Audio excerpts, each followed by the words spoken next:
All right, guys, welcome to podcast number 18 of the CrossFit Grandview podcast. This one, we're going to be talking about what is CrossFit. So, after a lot of you guys have done CrossFit at our gym for a long time, maybe we assume we know what CrossFit actually is, and maybe to some of us it's classes, but actually encompasses a lot of things. And we're going to actually break down what CrossFit is, and we're going to dive back into some of the original What is Fitness article, an article Greg Glassman wrote in 2002, and it's one we actually give everyone in elements to take home, and we hope you read them when you first start. But we want to really dive a little bit deeper into the What is Fitness article and just get everyone to wrap their head around what we're trying to do here at CrossFit Grandview with CrossFit. So recently there's been a trend in CrossFit for a lot of gyms are starting to brand away from CrossFit by calling themselves strength and conditioning or fitness, or not mentioning that they're a CrossFit gym. Or NC Fit. Yeah, absolutely. Some of it may be just a brand personally to them, but a lot of it is they're afraid of intimidating people, or they're trying to kind of push away from CrossFit and maybe think that they're going to eventually branch off and start their own thing, like an Orange Theory, if their business gets enough legs or something like that. If you're lucky. Yeah. That's not what we're doing at CrossFit Grandview. What we're actually doing at CrossFit Grandview is we are doubling down on CrossFit. We are an unapologetic CrossFit gym. What that does not mean is what a lot of people associate with CrossFit is almost like a 2012 kind of CrossFit Games football, CrossFit football style WOD of like barbell cycling and aggressive gymnastic moves in every workout. It's actually not what I'm talking about. I'm talking about getting more back to the roots of what CrossFit originally was as a training program and why it was so successful and why it grew like wildfire. And why it works. Absolutely. So Andy recently got his level 3 certification, which is awesome. All of our coaches right now are in a big education process of working towards that. Myself and Dan will be taking that test in the next month. Scott and Allie got their level 2s. All of our CrossFit coaches are minimally have the level 2 certificate, and then we're all working towards that level 3 certification. Certified. Yes. So Andy is our certified coach. Certified in CrossFit. Yes. So I've punted that off for Two of about, us in Columbus now? Yeah. There's 2. I think 2, and then you've got maybe like Lindsay Smith and yeah. people who are like That's seminar right. staff. Yeah. But so I want to have the, a good chunk of the, I think there might be a dozen in the state if we're lucky. I want to have. We're going pro. Yeah. I want to have a good majority or a good percentage of the ones in the state all concentrated at our gym. So we're pursuing that excellence with our education. So the first way, like if someone asks, like, what is CrossFit? And there's a great example. It's called World Class Fitness in 100 Words. It's the only thing I'm going to read verbatim because I can't remember this. The first line, maybe. Yeah, I can't remember it, but I'm going to read it to you guys. It's eat meat and vegetables, nuts and seeds, some fruit, little starch and no sugar. Keep intake levels to that will support exercise but not body fat. Practice and train the major lifts, deadlift, clean, squat, presses, clean and jerk and snatch. Similarly, master the basics in gymnastics, pull-ups, dips, rope climbs, push-ups, sit-ups, presses, handstands, pirouettes. We haven't done any of those in a while. Flips, splits, holds, bike run, swim, and row hard and fast. 5 or 6 days a week, mix these elements in as many combinations and patterns as creativity will allow. Routine is the enemy. Keep workouts short and intense. Regularly learn and play new sports. So this is CrossFit in a nutshell right here. Okay, this is what we're trying to do and what our classes are trying to provide to you guys. Okay. There was a really funny kind of remake of this World-Class Fitness in 100 Words. I think they came out with last year. I could not find it to save my life. I was diving all over the internet, but it was really funny. It was like eat shit tons of rice, swim only in Globo Gym pools, like bike only on assault bikes. It was really funny, just making fun of sort of what CrossFit has maybe turned into a little bit over time and training for the games. But this original World-Class Fitness in 100 Words still rings as true now as it did in 2002. It's awesome. I've been doing this for 12 years now, and you just get back to it more and more and more. Mm-hmm. So always keep going back. Yeah, absolutely. That's what the farther I get away from this, like when I'll start to get into, let's say like body part splits, I'll get maybe burn out a little bit and I'll I'm going to do some like body part split training and really maybe starting nerding out on supplements. And the farther I get away from this, like I start to get a little bit of a gut. I lose energy. And then the closer I get back to this 100 Words of fitness, even aesthetically, not just performance-wise, but everything just kind of snaps together. It's crazy how well it works. So moving on, CrossFit has 4 different ways that they describe themselves, or it describes itself. So there's 4 different fitness standards. One is the 10 elements of fitness that was actually stolen directly and just taken directly from, I have the note here. It was Jim Crawley and Bruce Evans from Dynamax, and that's the guys who created the med balls that we use. Good old wall ball. Yeah, for wall balls. Thanks. Yeah, and those are endurance, stamina, strength, flexibility, power, speed, coordination, agility, balance, and accuracy. So we all come into CrossFit with some capacity, probably some pretty good capacity in a few of these elements and then really poor in others. So Andy, you started CrossFit 12 years ago. What would you say were like 2 things you were good at and then 2 things you were bad at on this like 10 elements of fitness? The 2 things I was bad would just be cardiovascular and stamina, but that's because I was a football player and I was just getting into the military, so I was pretty covered for spec ops. But I believe, just running long, and I still don't like it. Yeah, I still really don't like it. Yeah, we're always gonna, I think, have things like our body doesn't just naturally work efficiently with. But I was always, we started lifting weights for football at 15, so there was power and all that fun. I got to train all that at a very young age, and then just never stopped, I guess. Just never had to run long. That's where all those soccer players come in, like Dan. Those guys just run forever. And they keep that. You can't kill them. You just can't kill them. Yeah, they won't stop coming. I won't see him run for months, and then he's still Joey and I used to work out together, and it used to not be fun. Yeah, just keep coming. Joey's got that too. I don't know where he got that from, but he had that. That guy at football practice that always was just ready to work out.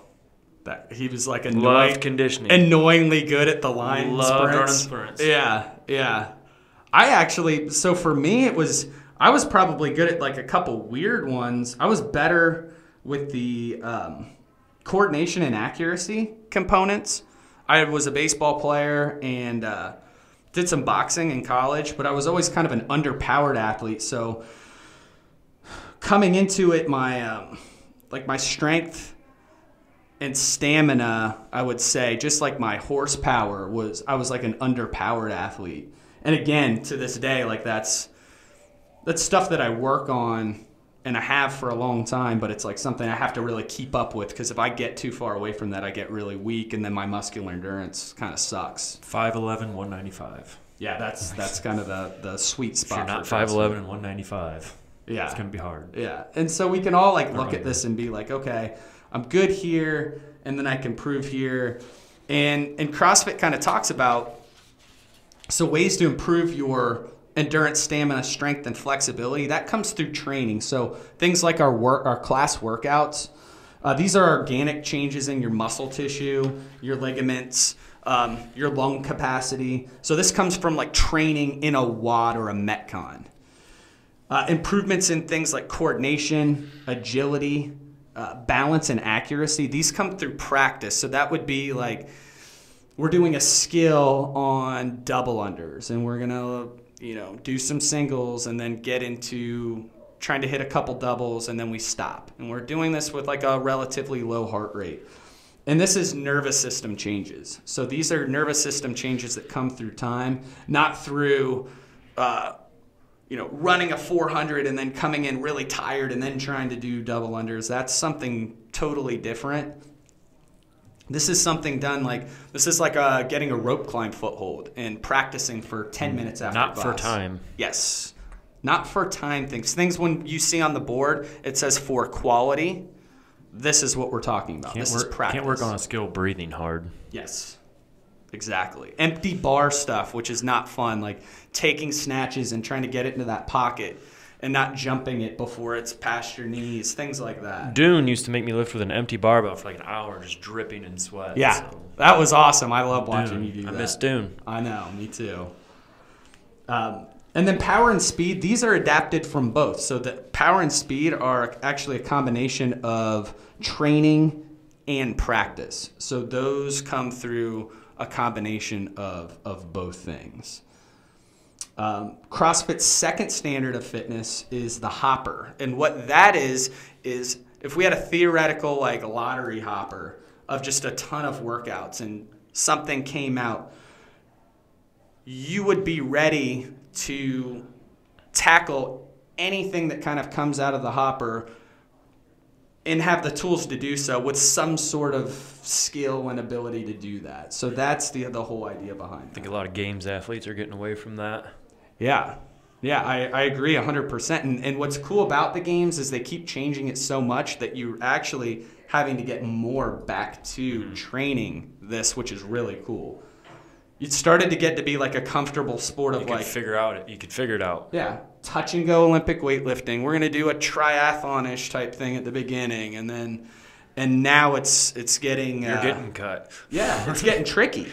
It's getting tricky. You got to be good at everything. If you're fit, bring it. Absolutely. What I like, even with what you've done with your level 2, which is typically in a games training, like it's going to be very,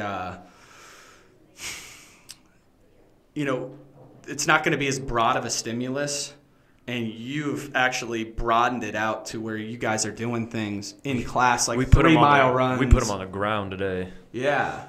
We had the 3-mile run Monday, yeah. Yeah, you guys are doing really cool stuff like that. That's getting back more to the original roots of CrossFit. Now. Yeah, absolutely. And not just skillful at muscle ups and squat snatches and things like that. And we're coming for Fall Jam, so there we go. I like to hear that. That's our big local one every year. I like that one. They always put on a good one there. The third fitness standard is metabolic pathways. So this is the phosphagen, which is the like the sprint or like an Olympic weightlifting one. About 9 seconds, I think it's about as high as it goes. Yep. Somewhere like 3. It's like an explosion real into short. Somewhere like underneath a 100-meter dash. Riding the bike real fast for 5 seconds and then just chilling out. Yeah, the second one's the glycolytic, which is where a lot of us live in our CrossFit training a lot of times. And I think it says it only runs up to maybe 90 seconds. But a lot of CrossFit workouts, I think, are powered by this. You'll slow down, you'll rest for a second, and then you're back in this, 500-meter row repeats. I think a lot of just what we do in CrossFit, it's that muscular endurance before we go aerobic, which is basically... It's actually pretty quick. Yeah. After what? Aerobic's pretty quick. It's not very long. It's 2 minutes after maybe? 90 seconds. Yeah, 90 seconds, 2 minutes. And then you're aerobic. And that's like lower powered activities. Like longer That's hard to distance hear. run. Like at my 2-minute time, I'm aerobic. Yeah, absolutely. But the thing that's crazy is, and I remember learning it in exercise physiology classes in college, they act like you are only in one of these at any given time. What if you're doing a workout where you are running a 400-meter dash like we did the other week, and then you've got 7 heavy power cleans? Are you in an aerobic state that whole time? Hell no. Like you're exploding and doing 80% of a max on power cleans. You're mixing these throughout any sport or CrossFit activity that you're doing. You're mixing your muscle fibers. Yes, absolutely. Everything is a blend of this stuff. And I think it's actually such a blend that we can't fully grasp it yet. Like in exercise science or anything. Exercise science is still... They don't want to. It's so 80s based in like endurance and like, muscle fiber types. And then they're not really doing blended sports to like test this stuff. They're testing it on a bike or like a VO2 max. They need to hang out with Hinshaw and Facundo for a little bit. I agree. That's all they're doing. To be able to like mix like and figure out like that blend and how it actually works, because what we're finding out in CrossFit is you can do something like you can get faster and stronger. Absolutely. You can run. I mean, I remember that was such a groundbreaking thing in 2009 at the games. Everyone runs this brutal like 7K hill run, and then they go into that deadlift ladder, and the athletes were... Khalipa almost died. Yeah, and he pulls every bar. Mm-hmm. He's like... And he passed out before he crossed the line. Yeah, gets up and then is able to pull a 500-pound deadlift. Probably drank a Red Bull back in those days. Absolutely. Went for it. Yeah. So... How'd he do that? This isn't black and white, and what's so cool about CrossFit is it's actually showing us what's possible with a lot of things, especially in these metabolic pathways, I think. Yeah, Matt Fraser's not normal. Rich is not normal. Absolutely. That's not normal. Tia, not normal. Nope.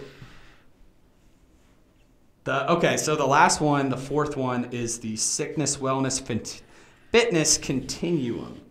So when we go to the doctor and we get our blood pressure taken, or we get blood work and get our cholesterol and triglycerides and all those things, bone density tested. The health markers.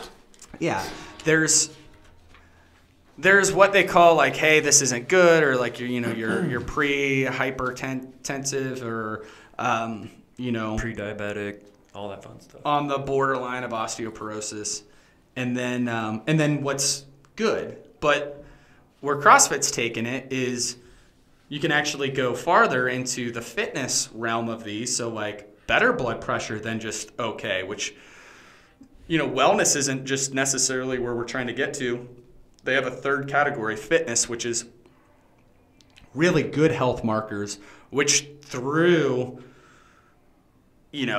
doing that 100 fitness or the 100 words of fitness, eating healthy, doing the workouts, mixing all this stuff, we're going to get the body fat out of just like, hey, I'm in this like good range into a healthy, even healthier range than the wellness range.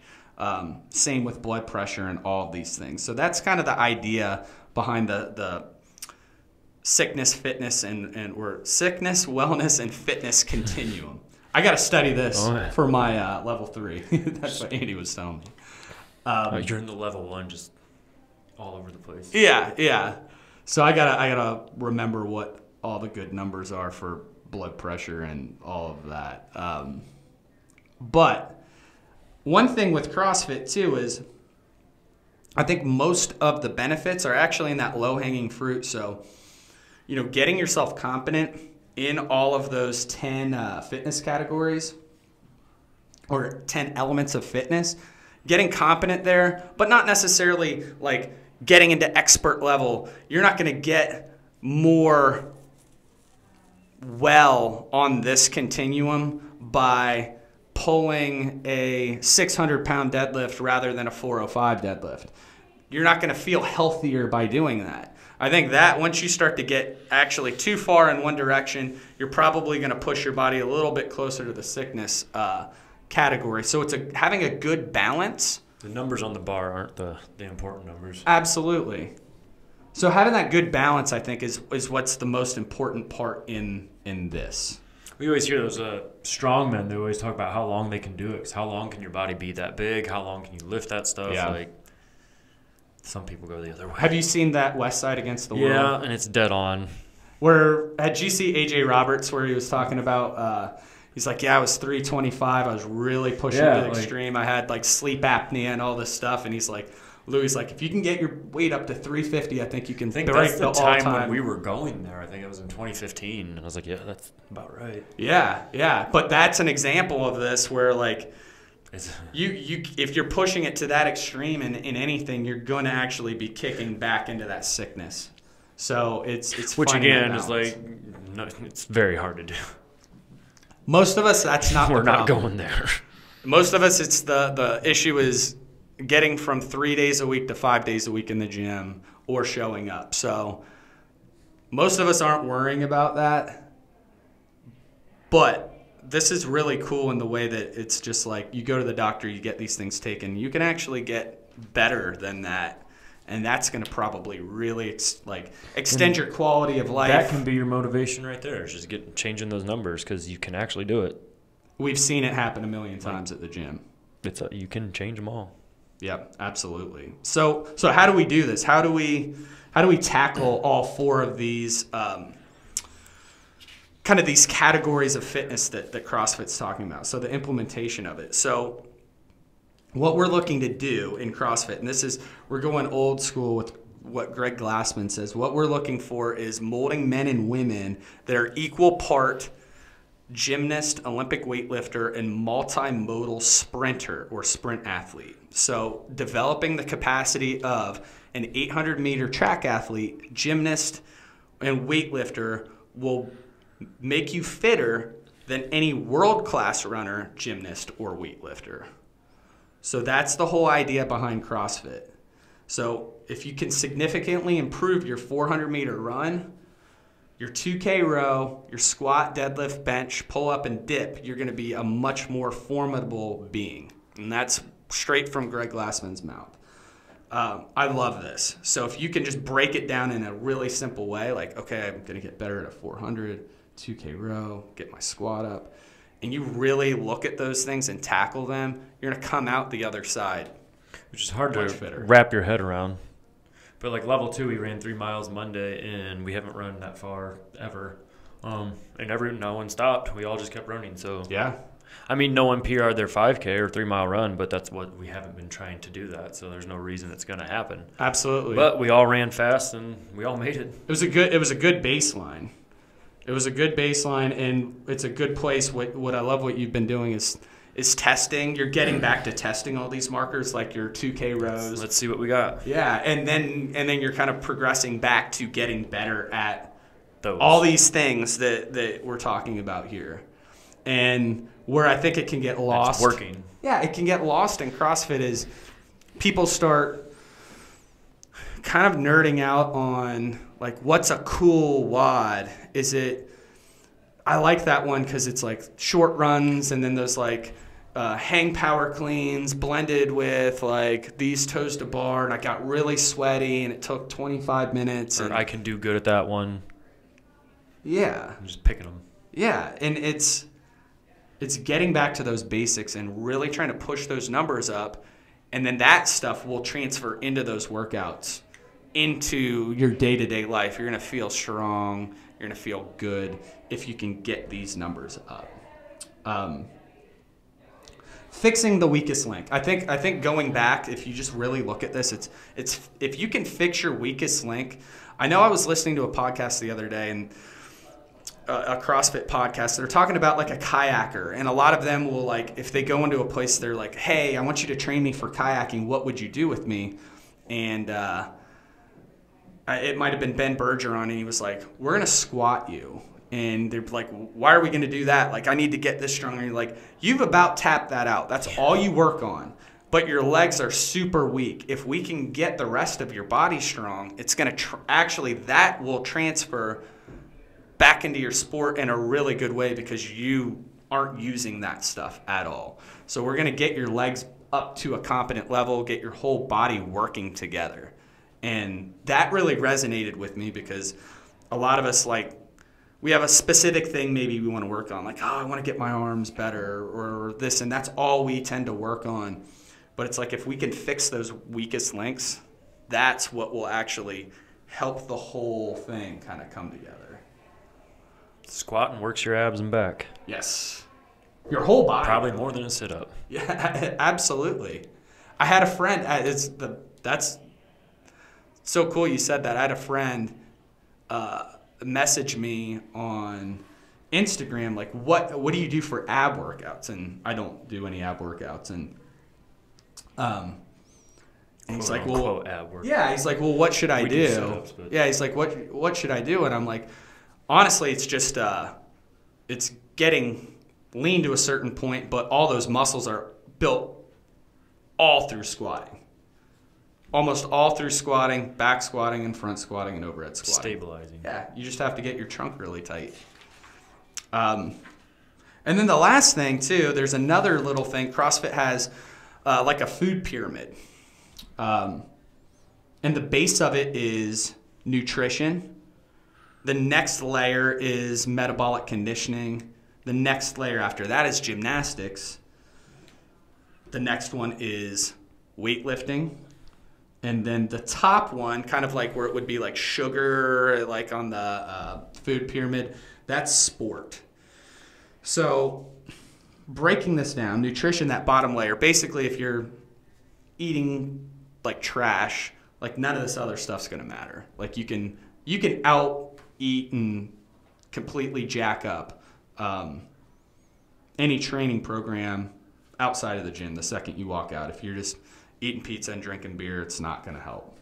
But a lot of people actually would put, I would think, weightlifting at the bottom. Yeah.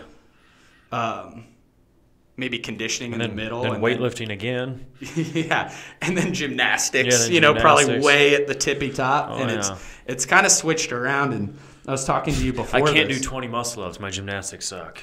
Yeah.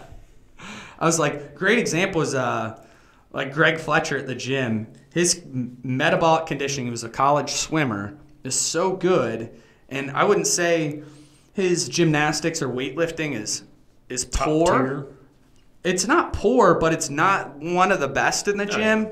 He can do everything proficiently. Yeah. He's proficient at them, but he's not like a standout weightlifter. He's not amazing at pull-ups or handstand push-ups.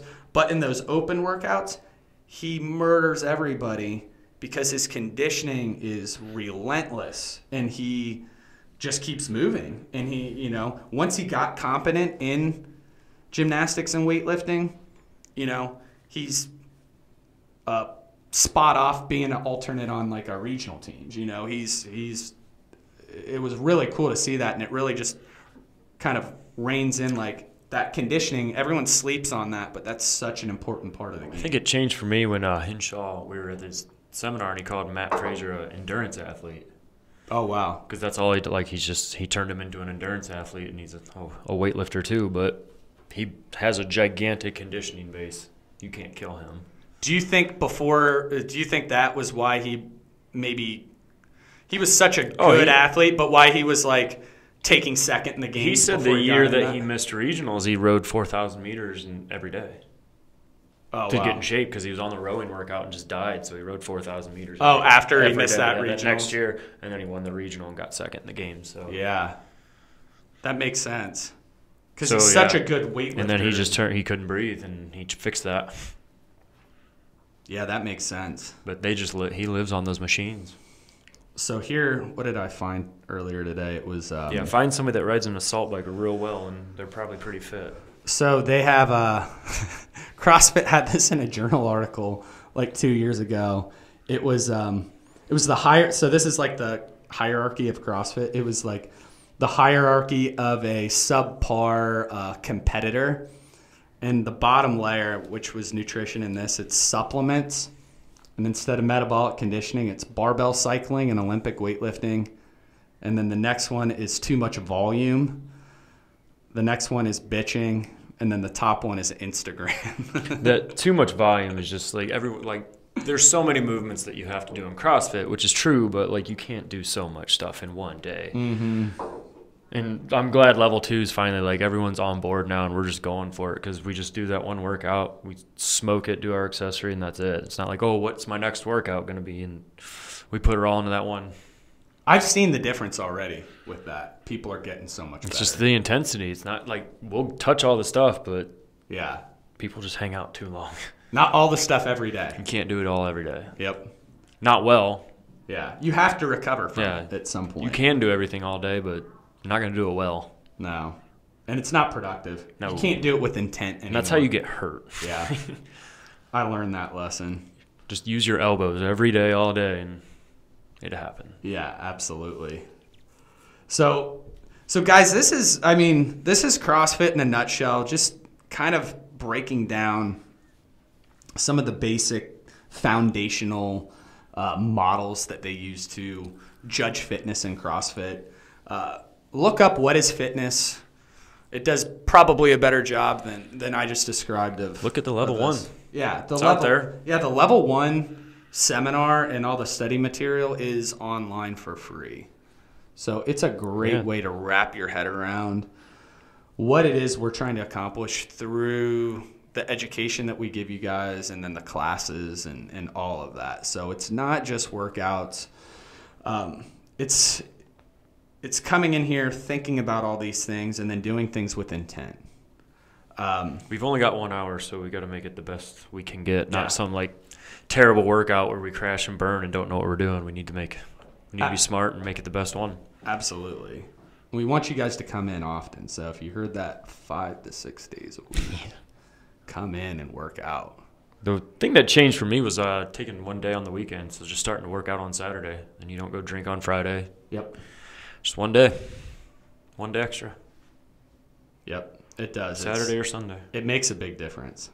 And they shouldn't all be hard. So I know some people will look at a workout and it's intentionally made to not be one that just ruins your soul, and they'll be like, I'm going to do something. I'm going to do the one from Tuesday that I missed. Yeah. I'm going to do Saturday's hero workout and then jump right into class right after. Yeah, don't do that. Like some days, just like you will feel so much better, and your body will actually respond so much better when you come into the next day if you take that day. Still with that energy. That's, for quality. It's more fun when you're like, I'm itching to get after it. It's way more fun. Yeah, and that's when you hit those PRs. You don't hit the PRs when like your elbows and knees hurt and you're just like dragging yourself into the gym with your eyes half open.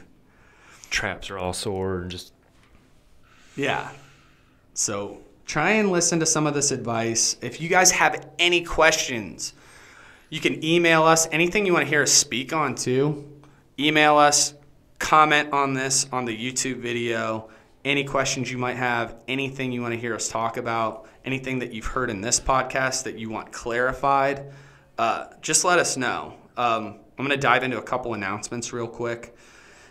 We have our party coming up at Woodlands. It's a noon game, away game. Woodlands backyard. Yes, Woodlands backyard, not the tavern. So where they have the volleyball. And it's OSU versus Indiana. We'll be providing drinks and food. I think we'll probably just do a food tab that day. So you guys can order food, order drinks, and then the gym's going to be taking care of it. It's a noon game. Basically, just get there a couple minutes before it starts. If you want to sit down. Yeah, and then we'll be partying there and having a good time. This is going to be our fall social this year. And then the next party will be that big it's going to be a 10-year holiday party. So that's going to be a big one. That's going to be probably the biggest one we've ever had. So we're going to kind of like gear up for that after this one. And then kind of piggybacking off that with the OSU stuff, when we have home noon games, which we'll have one on the 31st. And then there'll be TBD after that. Yes, and September 7th. So our first 2 games, we're only going to have a 7 a.m. class. The reason behind that is the parking and the cars and the traffic lock everything up. We can't get into the gym. So when we did try and have class years ago, people were coming in 40 minutes late for a class. I mean, it was... You cannot get out of there with 2 Yeah, minutes. Once it just you're in, doesn't you're work. in. It doesn't work. So 7 a.m. class only at CrossFit Grandview. Barbell, though, easy. Yes, we will have a full barbell schedule, though, which is going to be open to all CrossFit Grandview members as well. And that'll be on the 31st and the 7th. The open is right around the corner. We'll probably do a podcast on that right before it starts. We will be doing those 4-person gym teams again. I don't even know if you can sign up for the open yet. Ooh. Yeah. So we'll have more details when they give us more. Rumor is they're going to be using that as qualifiers for some of these competitions. So if anybody wants to do a competition, you might have to do the open. Ooh, sanctionals? Yeah, because they're not going to have their own online qualifiers. So a lot of them are going to do that. I'll just use your placement in the open. So if you want to do any of those, you probably should start getting ready. That's a good point. Because we still got some time. Yeah. So, the way we're going to do it this year, I've already got it mapped out. Due to it being right in the middle of OSU football season, where what I was just talking about, we have to cancel times.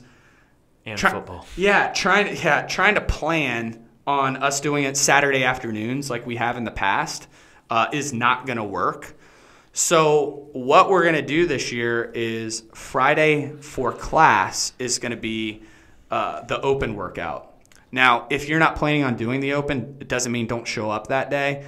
I'll have basically the same movements built into a class-style WOD for people who are not participating in it around the same time domain, but more of a training-style workout. But we'll be doing it there. We'll be running heats and judging people in every single class. So you can get it all knocked out on Friday. But we'll also give you another time on Sunday like we have in the past, and then Monday as well to do the open. Doesn't really mess with your training schedule at all. So it should be easier for actually everyone to get it in, because if you work out Friday, you'll just do the class, and then that'll be your open workout. This is your chance. Yep. See how good we do in the open. Yeah, I'm excited for it this year. I think it's going to be cool. It's a little bit quick of a turnaround from the other one, but I think since we're just doing it Friday, I think it'll be really fun, especially the 4-person teams was a ton of fun. Some people try and get your same team together. If you still, if everyone's into it. If not, start thinking about your teams. We're going to have 3 divisions again, the scaled. So if you tend to scale probably, 30 to 50% of the workouts in class, you'd probably be in the scaled division, the RX division. So that's for people who typically do most of the all-level classes prescribed. And then I don't know what we called it, just like the elite division, which is going to be mainly level 2 competitors, people who are in that level 2 class. So we'll have those 3 divisions. Prizes for teams that win. We'll run it back, I think, the same way, where you get a point for judging, completing the workout, and then we'll total up those. So I think that's about it for podcast 18. Good one.